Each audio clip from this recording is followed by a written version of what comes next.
Seriously, it wasn't even that long ago. We came up to the West End. Enjoy it.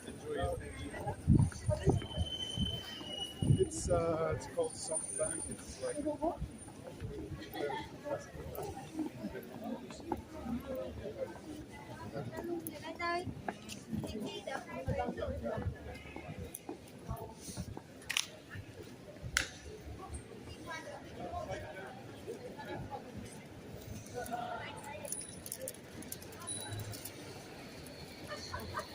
Right.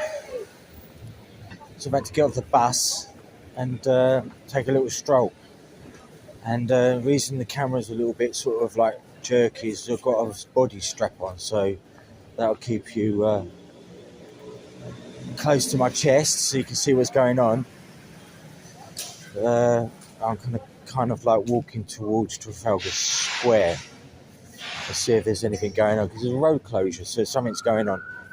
So maybe we can just like find out what's going to happen, or if there's anything that's happening.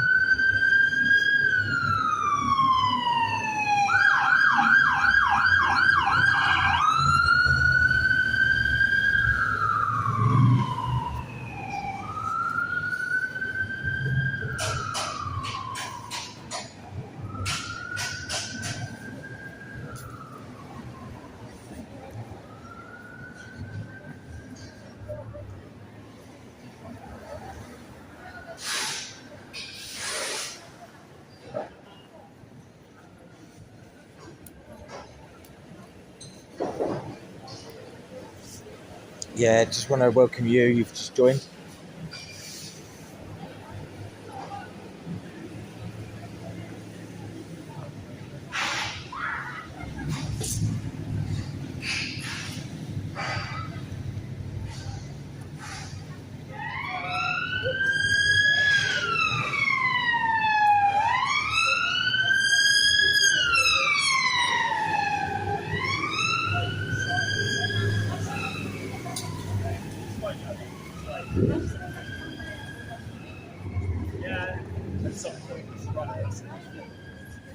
but he's quite young and he doesn't have any connecting.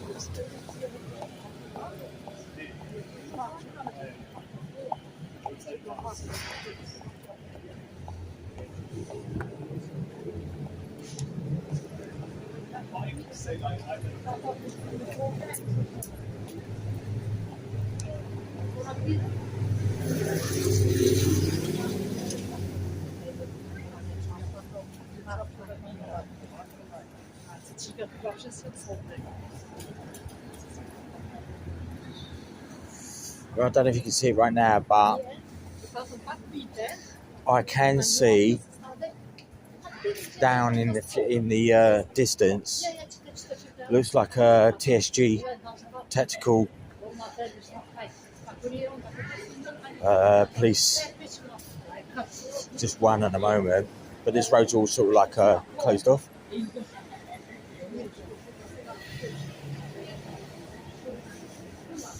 Yeah, I thought, well, I'll pop into London because I've got nothing better to do with my life than walk around London.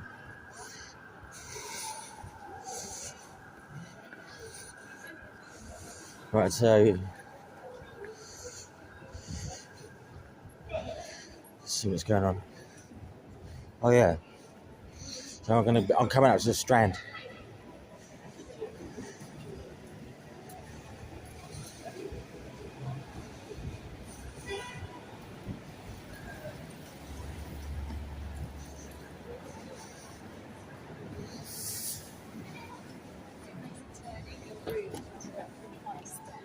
Yeah. There's obviously something going on because, like, there is actually a lot of police around, but then that's normal. It's normal for central London these days.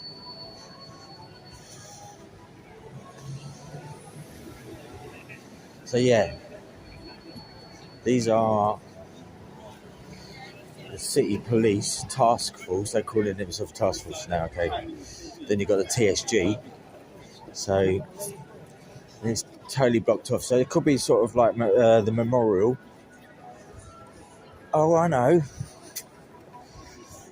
I did hear that there's a Lord Mayor thing going on. So there could be that going on. You can hear bells in the background. That's really weird. It's because it's going behind me and the sound's coming in front of me. Cool. Quite bright.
Which one?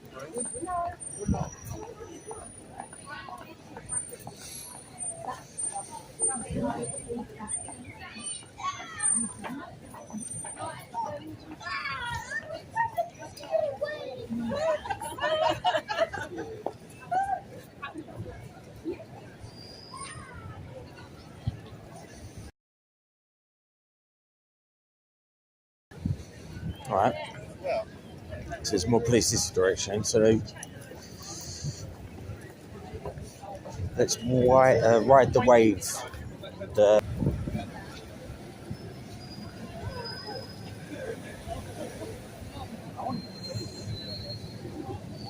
the kids is prepared out there. They all go home. The kids not quick.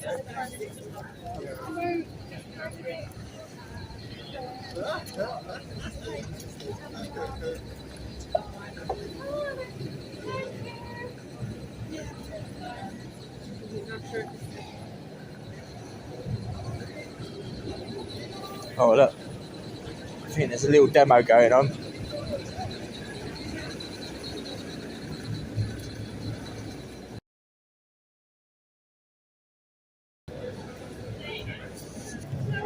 Yeah man, just what I was looking for. So let's see what this is all about.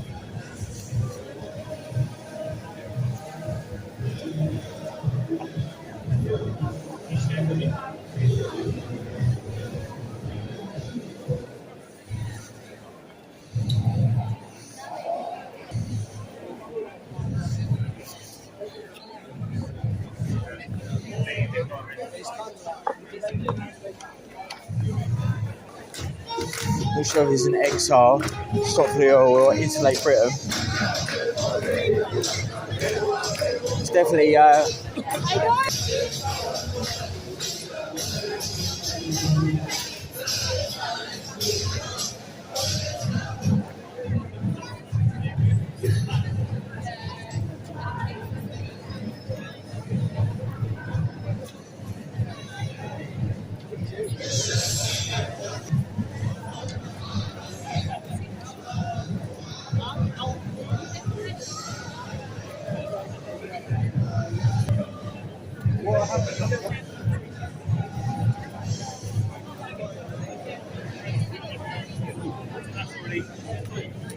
However, or at least I'm one of those types who show exactly what the media don't do, and I'm sure the media are not doing this.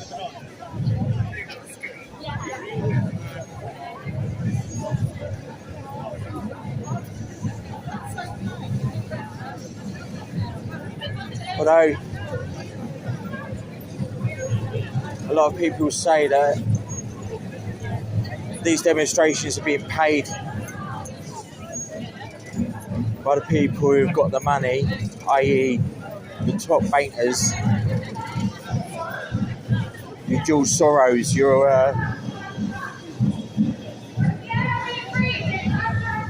BlackRock and Vanguards and Evergrandes.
Yeah, I just picked this up.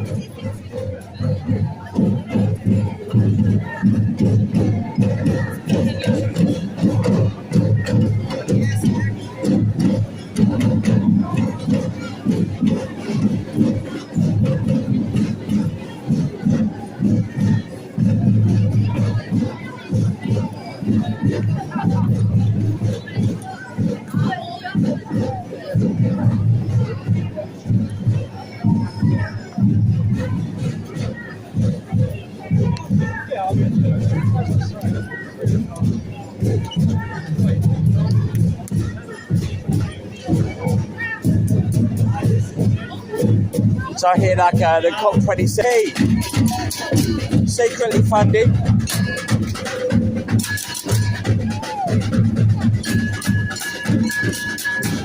Secretly funded last year's COP26.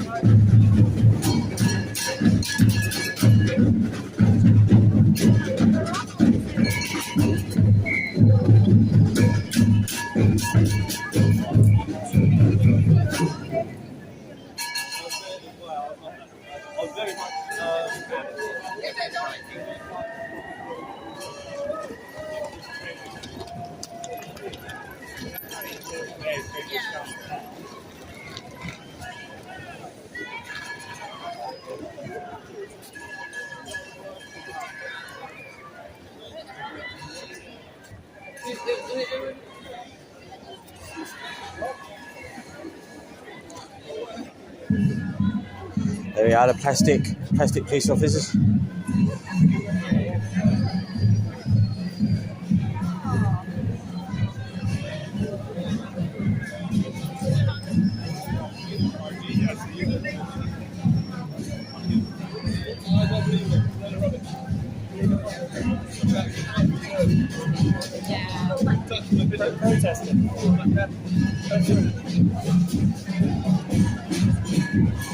Blatantly sort of like just broke you down there, didn't he? Well, he said, I don't believe in it. And I was just saying, what it don't you believe in? And I couldn't get there. I'm very happy to talk to people. He probably believes in the BBC and the fake media. Cheers, bro.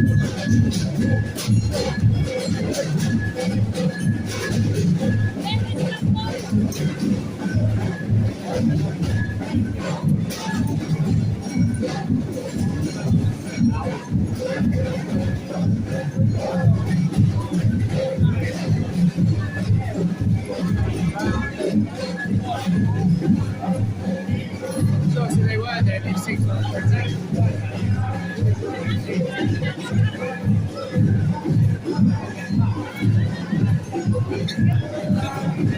Right, just check and see if you're still live.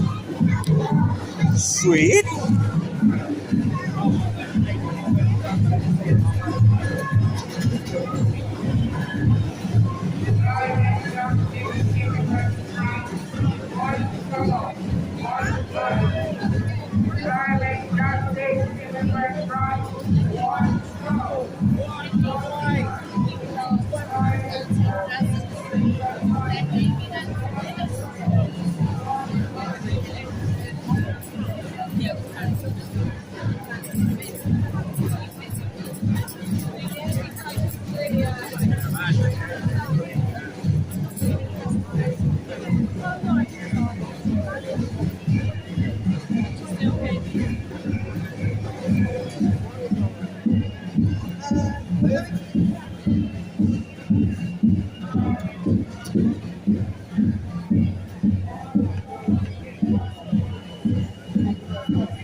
So you got like socialist worker.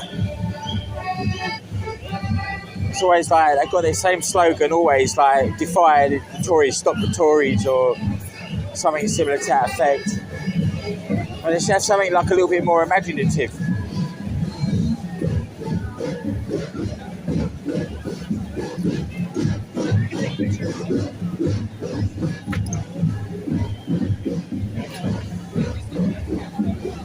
Look at these little doobies. Maybe I should just get in there and just like see what some of these stalls. See what I do. I'm going to go up there and they've got a live stage going on, so maybe let's just check that out.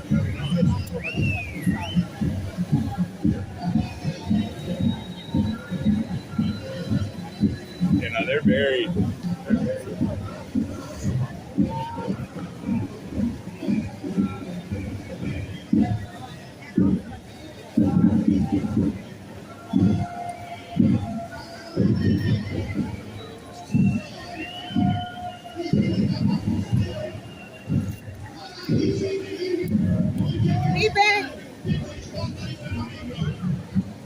Hello, we've got a little winter Christmas stalls.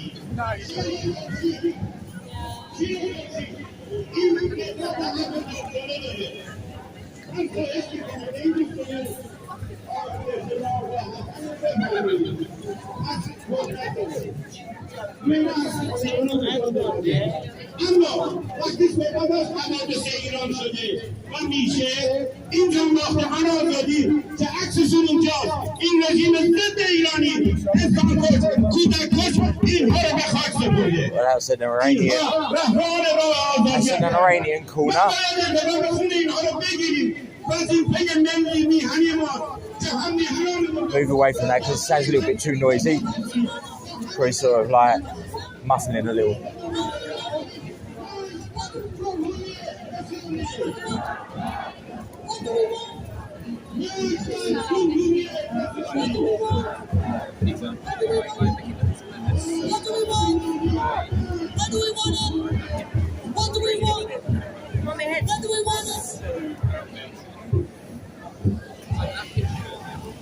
Suella, we're not criminals.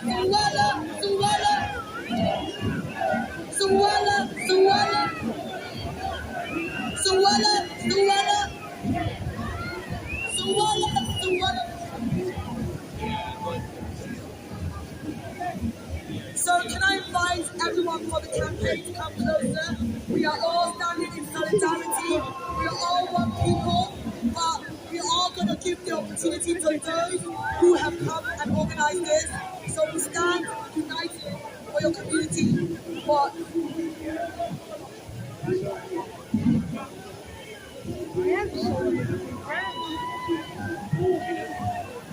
so we speak out, we stand in solidarity with the Albanian community. We stand in solidarity with the Albanian community. We stand and you are not criminals, we're united. Can I ask you not to rush this day? Okay, alright. So let me really say this right now.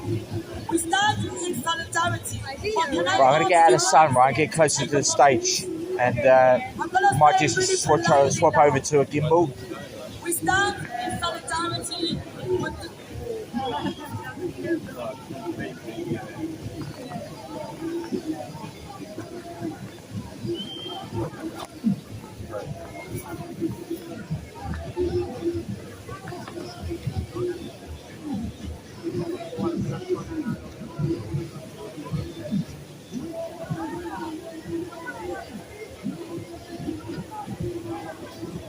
So we stand in solidarity with... Bear with me, I was just going to go into the shade.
There we have like just ordinary individuals coming out into London, just like myself. There we are.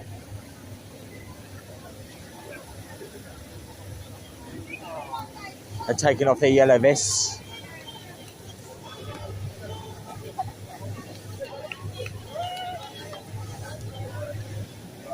Maybe swapping it for the thin blue line badge. There's a little squad there. Just waiting for the white hats and red hats. And they'll be in formation. Oh, look, they look like they're in formation already.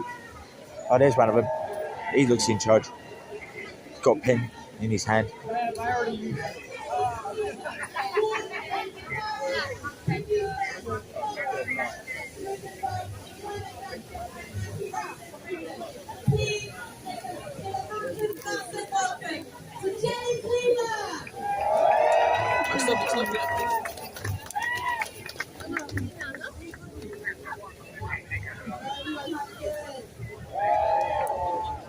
Right, swapping over to a gimbal.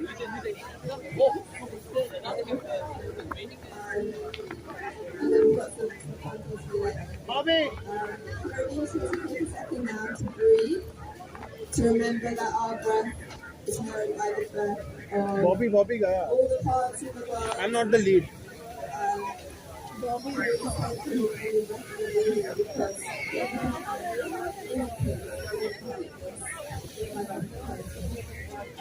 this one is about Lista te dijo la racista. inspired by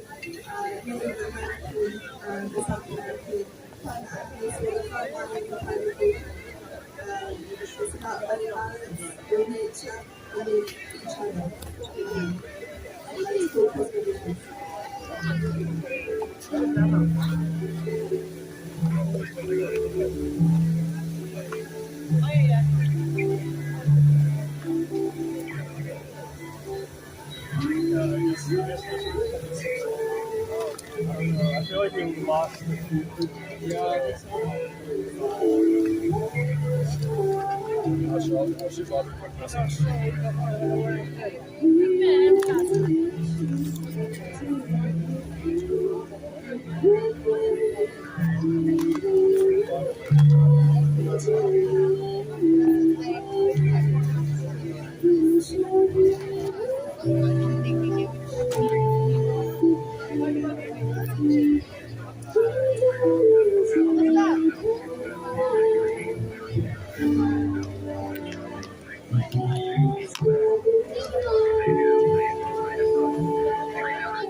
I feel like we lost. It would be amazing if people would just keep moving this way a little bit. The demo's still trying to get into Town Square.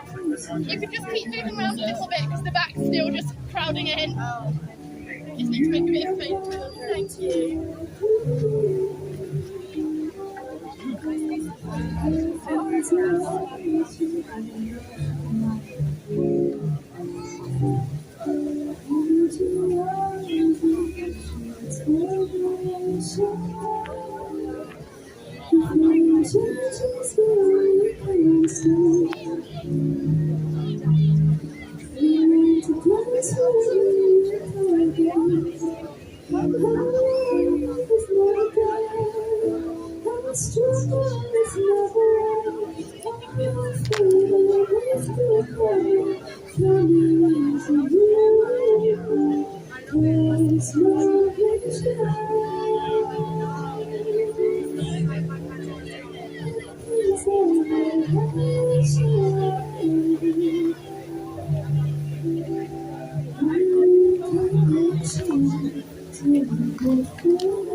Right, swapping over people.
Thank you so much for having me on. And we've got some amazing speakers and I'm absolutely. Make noise for Jenny!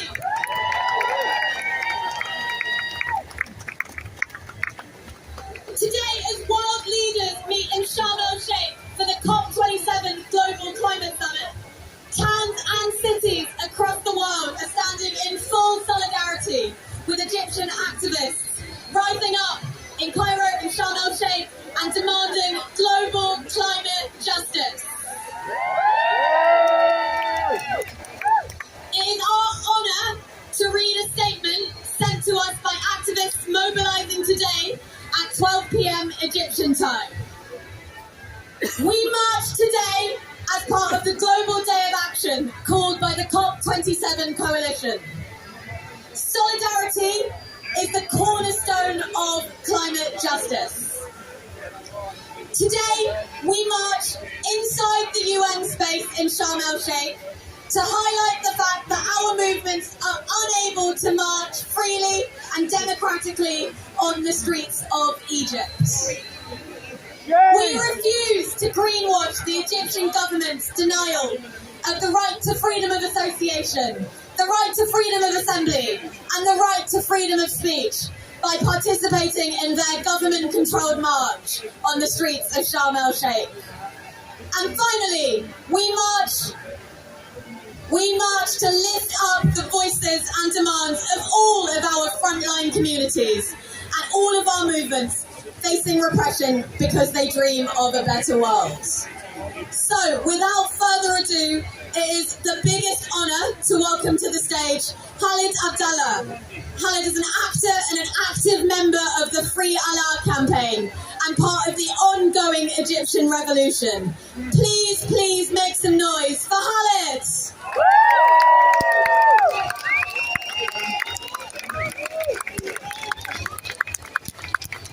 Thank you very much, Neha. I stand in front of you today carrying a range of legacies from the past and the present, which I'm not going to be able to talk about in length, but I will summon them so we feel them just a little. I stand in front of you as a friend of Alaa and his family and a member of the Free Alaa campaign. I stand in front of you as the son and grandson of political prisoners myself.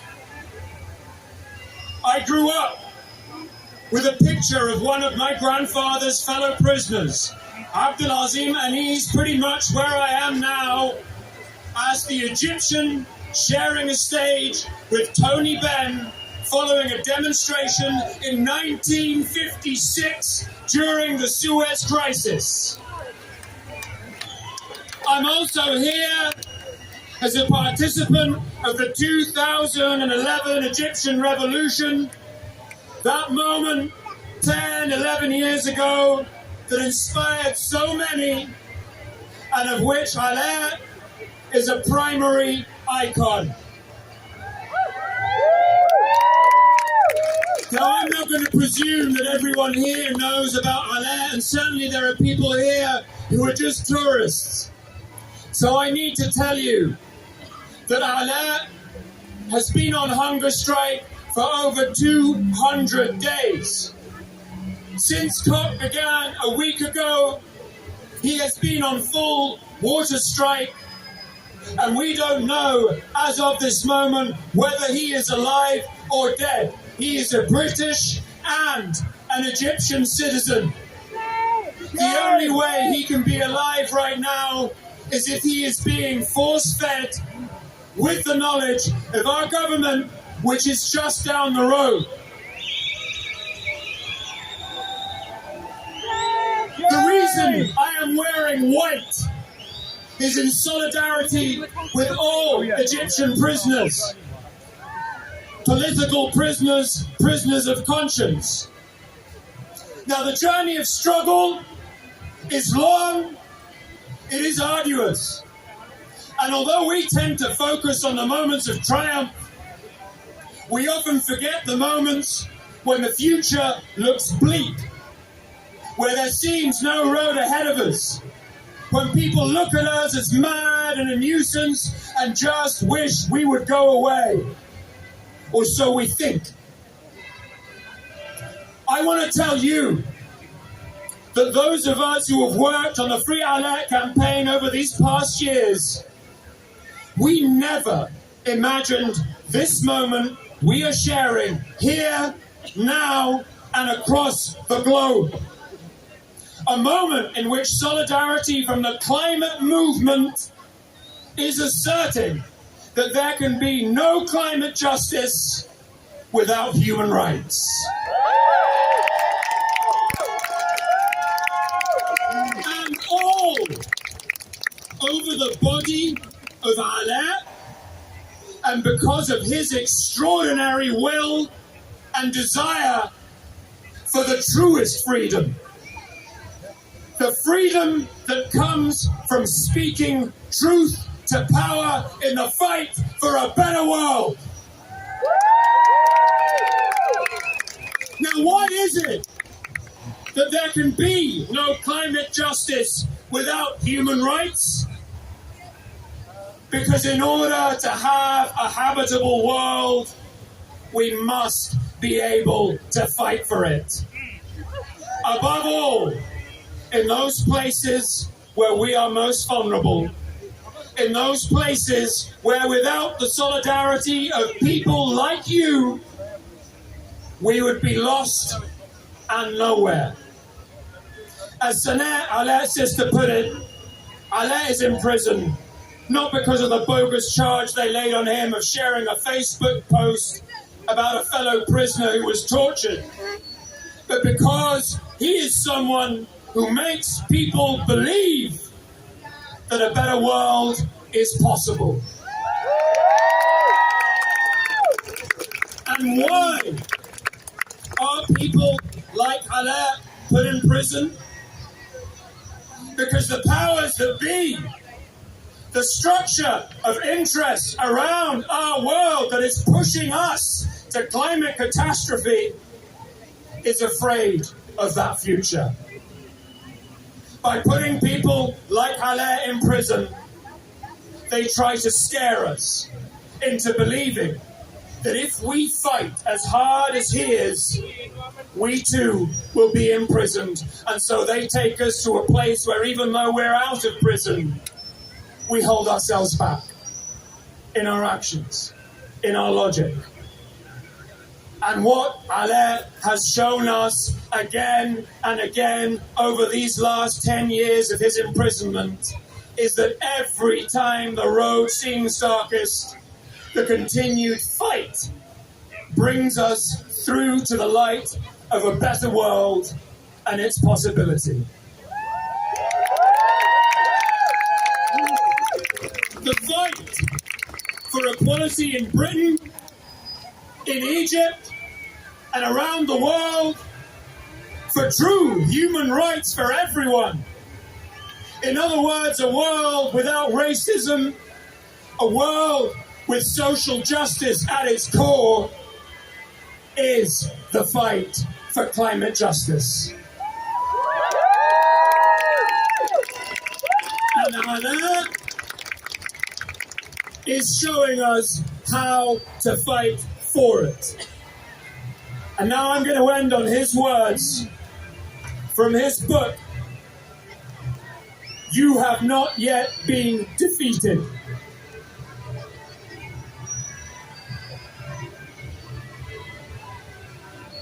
Two passages.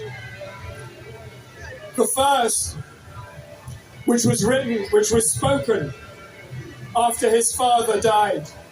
And his father was a great human rights campaigner and lawyer. And as I said, we don't know if Halet right now is dead or alive. And these words that he spoke about his father are just as relevant to Halet himself. After his death, he said, "We don't need to feel loss because he left us the key to his way and his work. He left us all we need in order to continue his journey, and most importantly, the belief that you don't have to be extraordinary."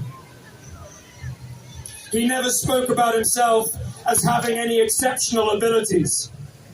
He insisted on speaking about the difficulty of the experience of torture. He insisted on speaking about the difficulty of the prison experience. He insisted on speaking about his weakness and his mistakes. And I don't think this was modesty. I think this was a much larger and more important message. All that is asked of us is that we fight for what's right. We don't have to be winning while we fight for what's right. We don't have to be strong while we fight for what's right. We don't have to be prepared while we fight for what's right, or to have a good plan, or be well organized. All that's asked for us is that we don't stop fighting for what's right.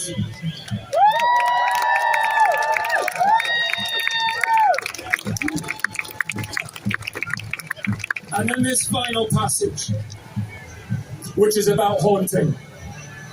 And I just want to put it in your minds today. I wish that Halet could see this. And Halet, throughout this time, despite being in prison, despite being on hunger strike, despite likely right now being chained to a bed, being force-fed, he is haunting us. And these are his words. They will not eject you from history as long as you can still speak. They will not banish you to the past as long as you can still listen. But which present do you inhabit? Haunt the dreams of your comrades and the nightmares of your enemies. Live in a future that never came. Be a spectre, a memory, a herald. Remind them that the current state was not inevitable until it came to be. Do not occupy yourself with the question of why this very possible future failed. Leave the victorious to grope for answers. Be the question and do not heed your impotence. A ghost has no need for material presence or action. You just need to shimmer.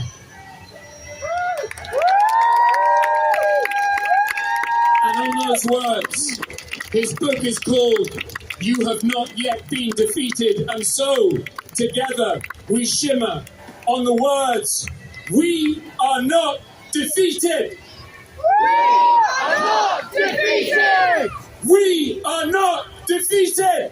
We are not defeated! And together, we are not defeated! We are not defeated! We are not defeated! Thank you very much.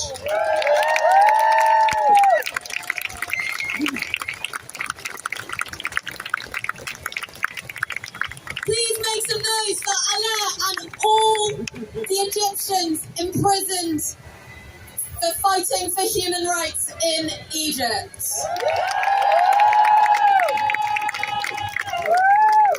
And please make some noise for Khaled and all his comrades from the Egyptian Revolution. We are not yet defeated! We are not defeated! We are not yet defeated! We are not yet defeated! It is a huge pleasure to welcome to the stage Dr. Maha Azam.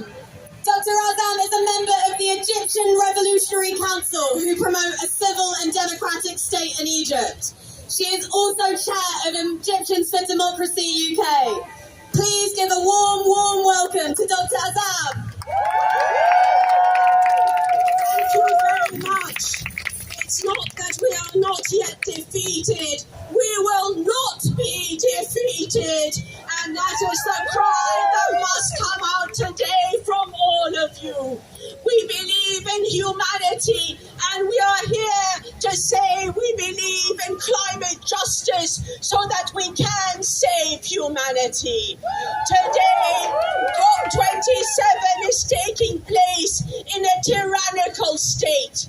We believe that the South needs support, that the poor of the South need support so that they can stand up, so that they don't go hungry, so that Africa does not suffer, so that the poor of the world do not suffer. But we also believe that the South needs freedom, and COP27 is happening under one of the most tyrannical regimes in the world, under the regime of Abdel Fattah al-Sisi, a military regime that kills and tortures its own people, that allowed thousands of Abdel Fattah to die in prison. We salute Abdel Fattah. We call for his release now.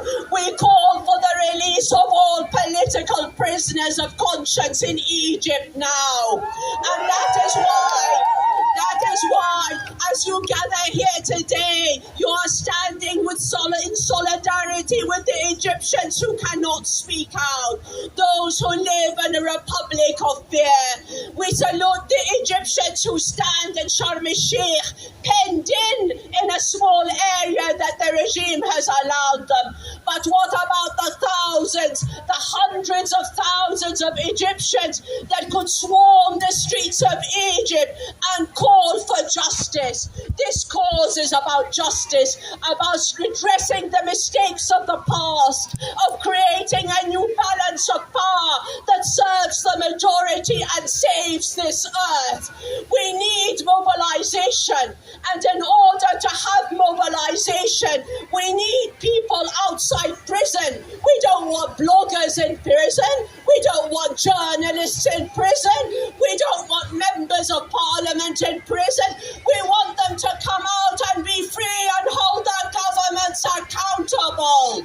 So we must call out for the freeing of all political political prisoners.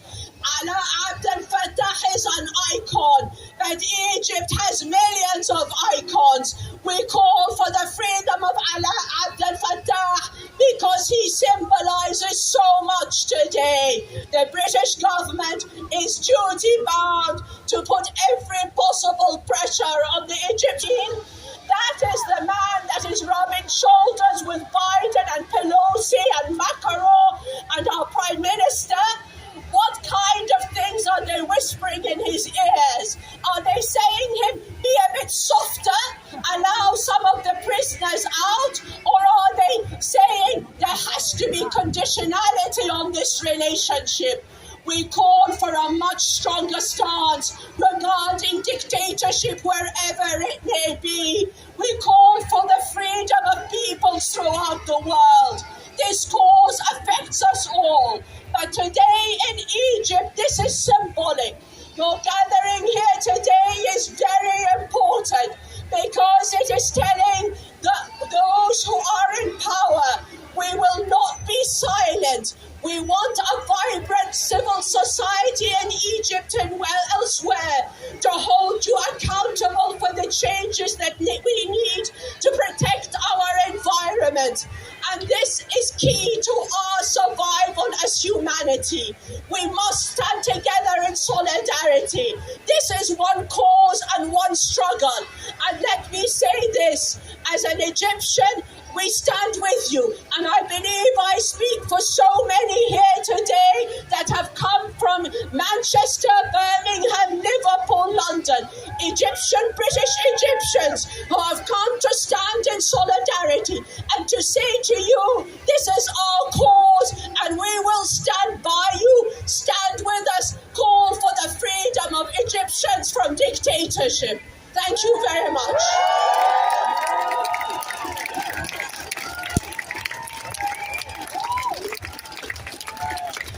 Thank you so much to Dr. Azam. Right, our next speaker is the UK Director of Islamic Relief, which is an international aid agency providing humanitarian relief and development programs in over 40 countries, most of them seriously affected by the climate crisis. So please give a very, very warm welcome to Tufail Hussein. Good afternoon, and peace be upon you all. The climate crisis has devastated Pakistan. The recent floods have impacted over 33 million people in Pakistan. That's half the population of the UK. 1/3 of the country was underwater. That body of water would have completely submerged the United Kingdom.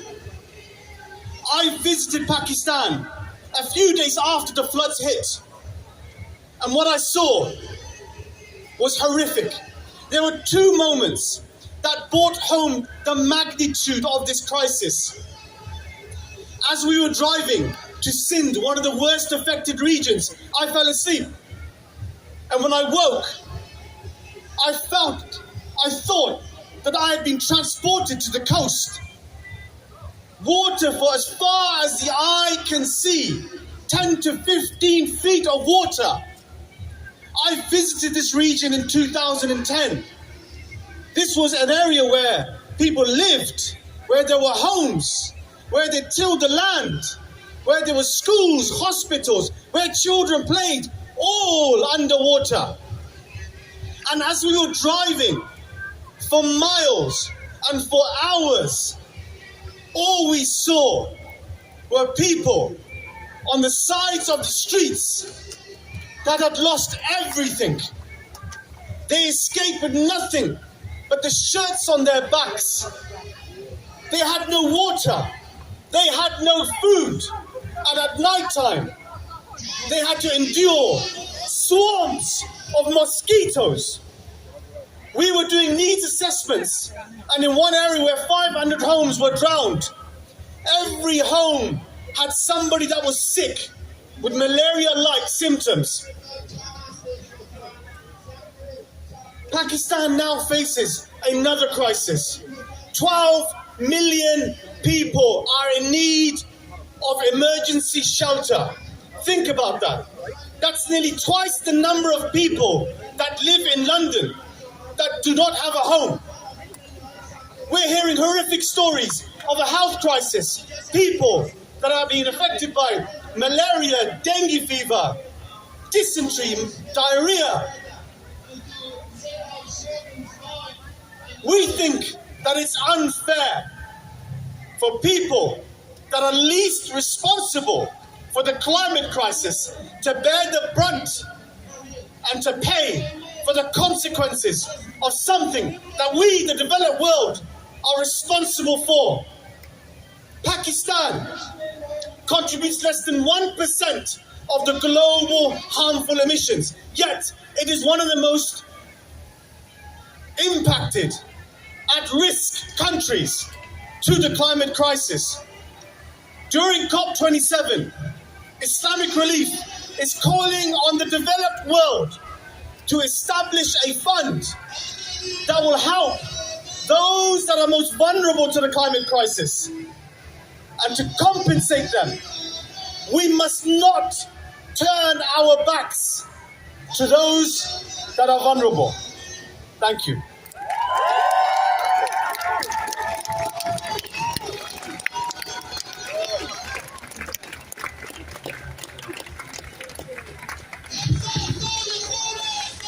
Thank you to Tafel Hussain. Please make some noise. Okay, we're going to try that chant again. So, we will not be defeated. We will not be defeated. We will not be defeated. We will not be defeated. We will not be defeated. We will not be defeated. We will not be defeated. We will not be defeated. We will not be defeated. We will not be defeated. Thank you.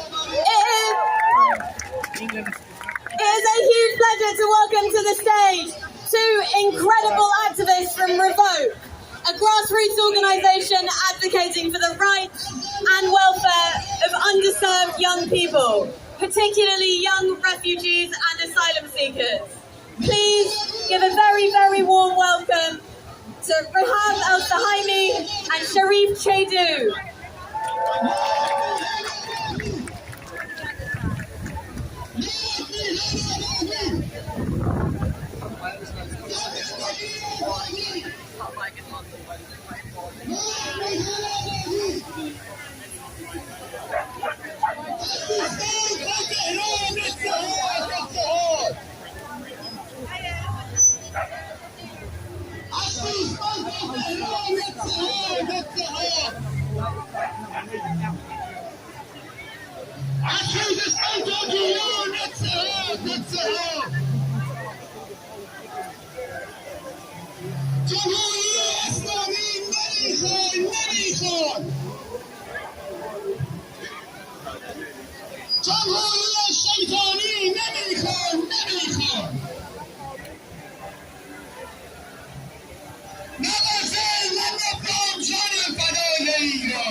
Well, alright people, I wasn't expecting that.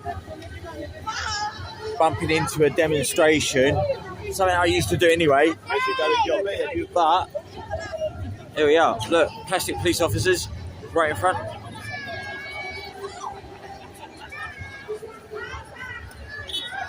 Well, no, if you put that down as an abbreviation, PLO, which is actually like what they had in Palestine. No, it isn't. It's Lebanon, actually, funny enough. The PLO.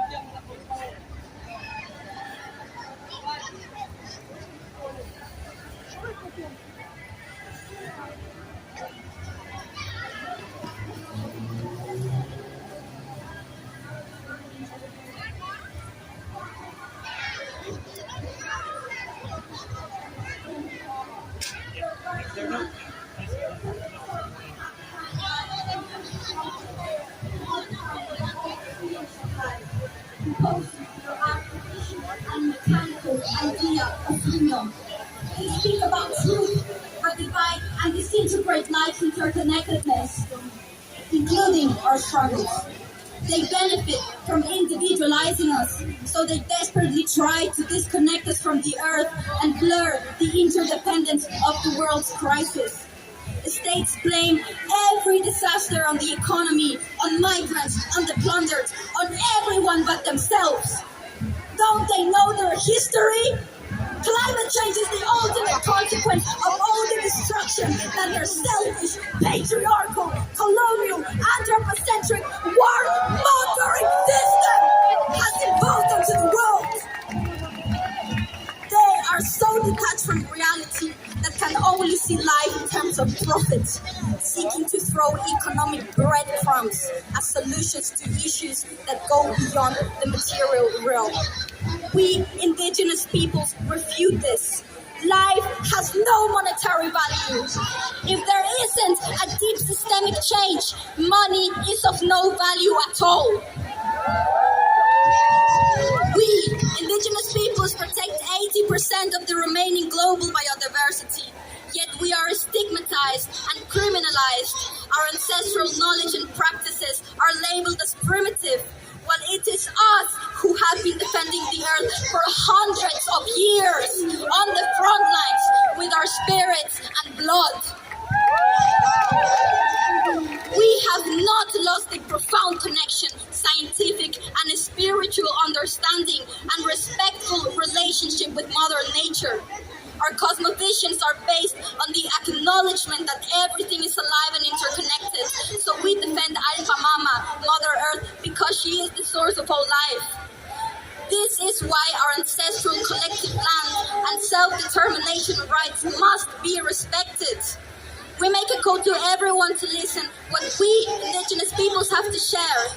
Our Quechua proposal of a way of harmonious existence, Sumak Kausai, is an example of a real alternative to this predatory model. Those in power must leave their comfortable bubble, step onto reality, and recognize the chaos they've created. They don't own and are not the center of the world. But they won't listen to us unless we unite our voices and are so loud that they can't escape from the truths they desperately seek to avoid.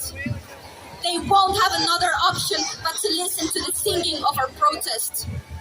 Real reparations must break from the narrative that only superficial economic and technological changes will make a change. The most essential radical shift is about our thinking and feeling of and with the world and the relationships we have with each other, humans and non-humans.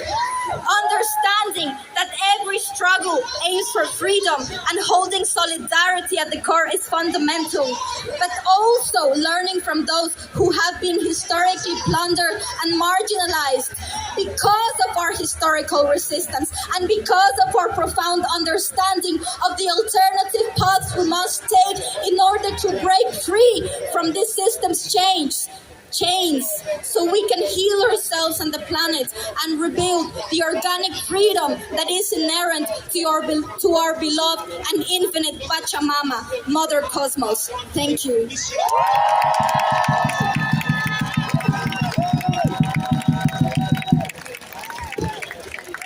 Alright, when I say climate justice, you say migrant rights. Climate justice! Climate justice! Climate justice! Climate justice! We will not be defeated! We will not be defeated!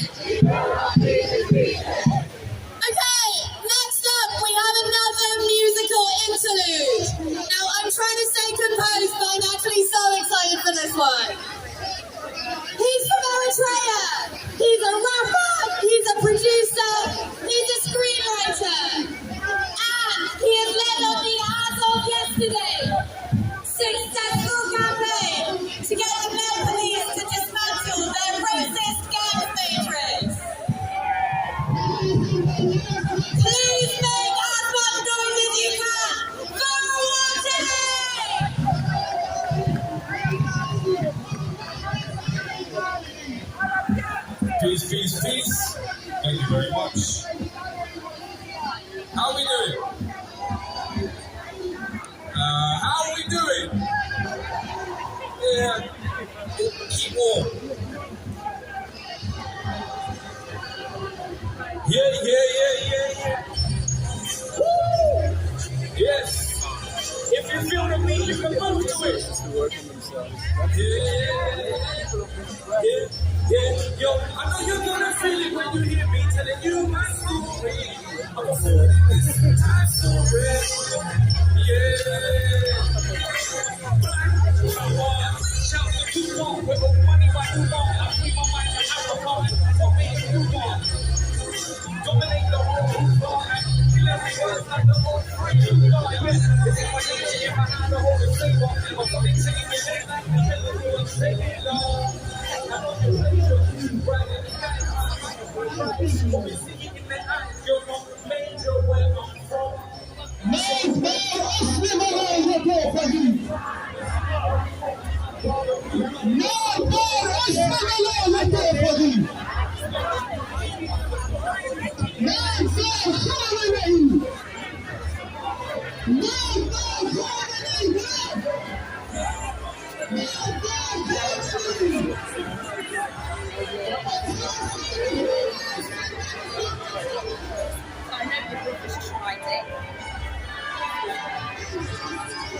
Right, people, I'm gonna cut it short. I'm gonna come back in about an hour or hour and a half, so I can charge the batteries up, and we'll come back in a little while. Like, subscribe, and if you feel like it, make a comment. I'll leave you with the bells and the church. Yeah, that's it, mate. I'm gonna end the stream and then charge the batteries up. So I'll catch you in about an hour and a half time. See you in a bit.